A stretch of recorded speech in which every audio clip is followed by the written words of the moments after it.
Mapagpalang araw po sa inyo lahat mga kapatid. Ito nung pumalis Mr. Virgo, sumang as commander sa itong gusto natin sa pangkalatan upang magbigay ng mensahe sa pangkalatan ng naririyan. Gusto ko pong ipahayag sa inyo yung ang mapait na katotohanan. Ito po yung ang mapait na katotohanan ay patungkol sa mga taong napapagamot, sa mga taong nanggagamot, sa mga taong nag-aaral din sa spiritual. Sa pag-aaral sa spiritual, hindi po pare-parehas ang pananaw ng mga tao. Iba-iba rin ang kanilang motibo. May mga tao na kapag natuto ng konti, ang target ng iba ay magbenta ng medalyon, magmaningil sa gamutang spiritual, magpayaman, magpasikat sa iba't ibang social media platform, katulad ng mga tinahak ng ibang mga tao na naghayag ng lakas sa spiritual. At yung iba talagang to the point, kahit hindi na sumasampay, nag-i-scripted. Yung iba ginagawa nilang scripted. Nangyayari naman talaga po yan, yung pagiging scripted ba, na halimbawa, may tao na i-importa nila, babayaran nila ng halaga. Sabi nga nila, para umarte, aarte ka lang dyan, magsisisigaw ka dyan, mag-aarte-arte ka dyan. Siyempre yung iba, nagugulat yung iba. Kala mo totoong-totoo na. Pero ang totoo po doon, scripted po yung mga nangyayari.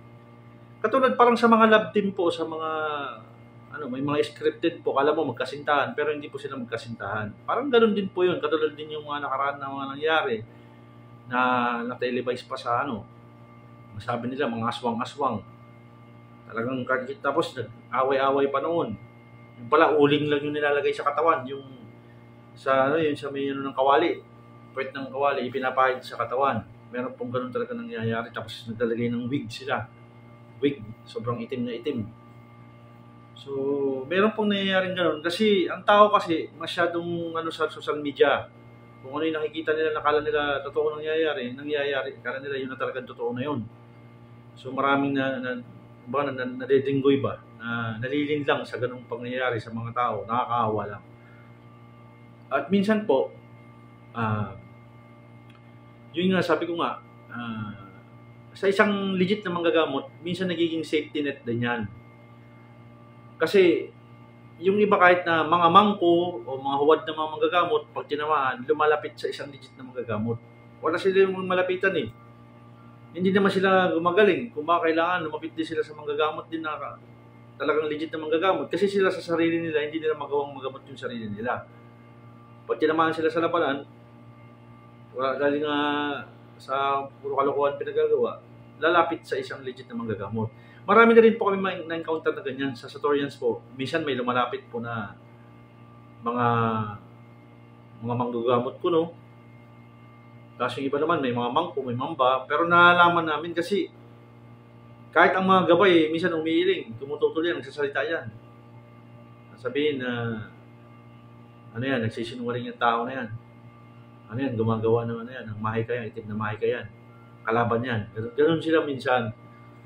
Nalaman. Meron ako dati muntik na matulungan din, pero humingi siyang tulong. Nung nakita ko siya, talagang binidyo ko talaga siya. Isang babae po ito. Nung naramdaman niya na kakaiba ako, ang ginawa niya, bigla siya nag-alibay. Para bang umiwas siya bigla ba. Sabi ko, dami mong gamit dyan. Sabi ko sa kanya. So, ang mapait na senaryo, sabi ko nga, na katotohanan. Minsan, nilalapitan din po kami ng ibang mga tao na, pero kung nais niyo pong bago, wala naman po problema yun. Pag gusto niyo bumalik sa dakilang ama, sige, go lang tayo dyan. Pero kung kayo po ay nagpapagamot lang, tapos gagawa na naman kayo ng pangungulam, pambabarang, o sabi nga, gagawa kayo ng kabulastugan dyan, nagagawa kayo ng manggagamot-gamutan kayo dyan, mga huwad naman manggagamot, huwag niyo pong gawin. Kasi, hindi po kami safety net na para lalapitan nyo.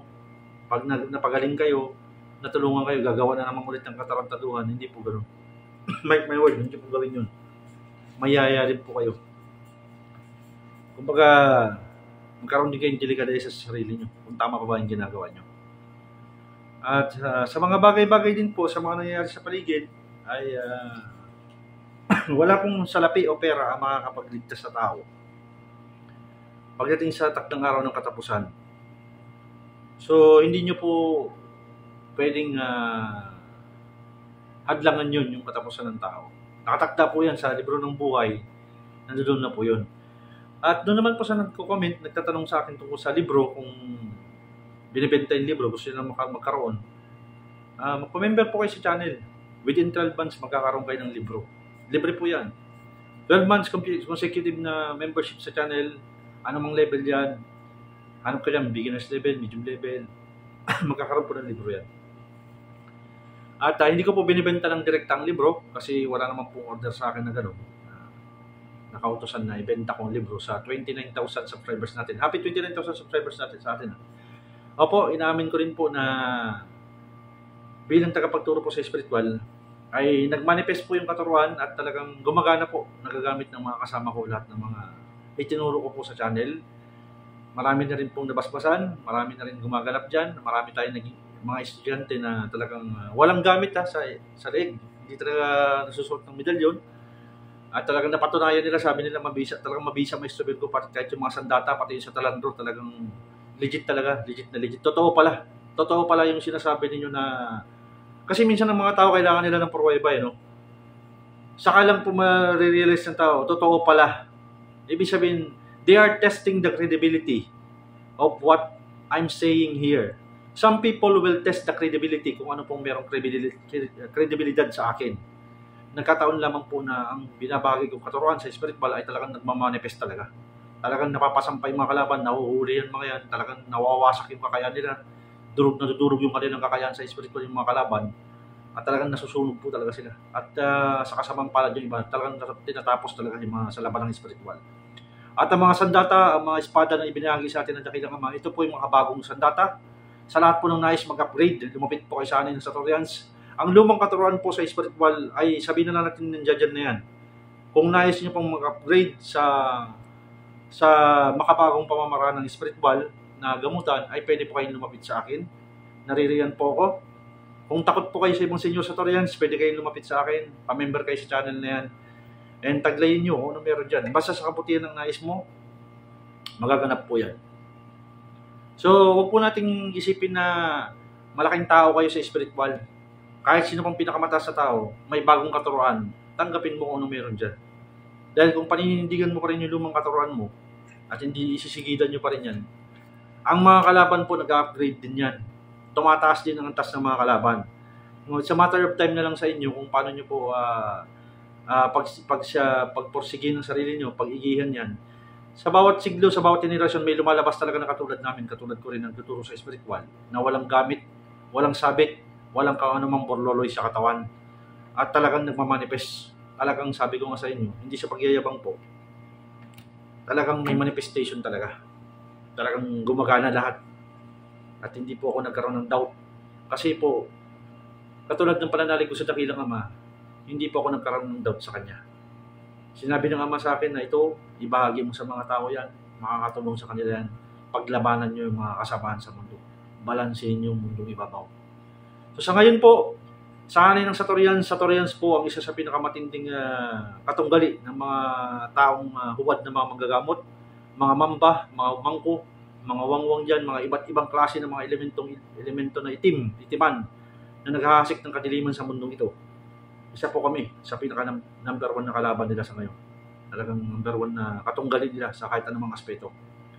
At kung sino man pong lalapit sa atin, tinatag ko rin po ang Spiritual Hunter Associations sa buong mundo na naglalayong abutin din ng mga kapwa ko spiritual na nananalig at naniniwala sa mundo ng spiritual. Maging mapagpakumbaba lang tayo at hindi po sa parang debate o makikipagdebate kayo sa akin sa mga pamamarang spiritual, sa isang layunin lang tayo. Pero kung lalapit po kayo sa akin at makikipagdebate kayo, ay wala po akong panahon para dyan. Masyado pong halaga ang aking oras at panahon para sa pagtulong sa mga tao, pagtuturo, at pamamahagi ng legit na aral, at pamamahagi ng pagtulong sa mga taong nangangailangan ng tulong sa spiritual upang maging tagapagtanggol din ng mga taong inaapi o binibigyan ng sakit sa spiritual upang balansin ang mundong ibabaw na ito. Sa lahat ng naririyan ay pagtibayin yung sarili at ako po si Maestro Virgo at buong hanin ng Satorians ay laging naririto. Libre lamang po ang gamotang spiritual at wala pong sinisingil na bayad dyan at wala po kaming gamit sa katawan. Isang senyalis po na makakarap yung isang Satorians. Wala pong gamit sa katawan, Hindi po yan naniningil na katulad ng bago kayo gamutin ay GCash muna. Wala pong ganoon. Kung nais nyo pong bahagi sa tulong sa advokasya, naririto po ako. Kung nais nyo lang po ng bukal sa puso ninyo. Pero hindi po ako naniningil at namimresyo sa gamutan spiritual. Ayan, para malaman nyo lang po. At ang pamamaraan po namin, hindi po kami nag-iipit sa daliri, sa paa, hindi po kami nag-iipit ng ganoon. Purong pananalig lang po, retablo at tubig. Yun lang pong ginagamit ni Mr. Gato. Talagang sumasampa po ang mga kalaban. Sa pagtutunod ng takidang Ama. Maraming salamat po at God bless po sa inyo sa lahat. Hanggang sa muli po. Viva Satorians, Viva Satorians, Viva Satorians.